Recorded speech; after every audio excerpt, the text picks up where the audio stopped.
কনকনে ঠান্ডার কারণে কৃষি শ্রমিক পাওয়া কঠিন হয়ে গেছে নওগাঁয়। এতে কমেছে বোরো মৌসুমের আবাদের গতি।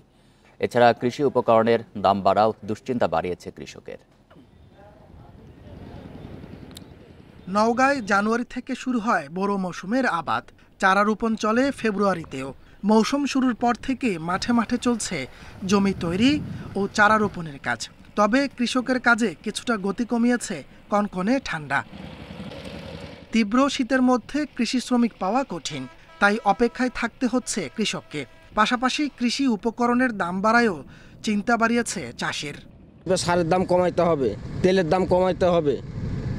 এখন একটা জমিতে চাষ করতে গেলে 500 টাকার নিচে কোনো বিলের মাটিতে হাল বাইলে 600 টাকা বিঘা নিচ্ছে। কোনো কৃষি অফিসার আমাদের এই মাঠে কোনো পরামর্শ দিতে আসে নাই।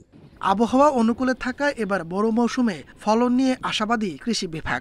সার সেচ নিয়ে কোনো সংকট হবে না বলে দাবি কর্মকর্তাদের। আমরা কৃষক পর্যায়ে কৃষকদের সুষম সার ব্যবহার, বোরোর আধুনিক প্রযুক্তি, পানি ব্যবহার এই বিষয়গুলো নিয়ে কৃষকদেরকে প্রয়োজনীয় পরামর্শ দিচ্ছি। আশা করছি যে আমাদের বোরো আবাদের যে শুরুটা এটা ভালো হয়েছে। চলতি মৌসুমে নওগাঁয় 1,92,920 হেক্টর জমিতে বোরো আবাদের লক্ষ্যমাত্রা নির্ধারণ করা হয়েছে। এরই মধ্যে চারা রোপণ হয়েছে 10 ভাগ জমিতে।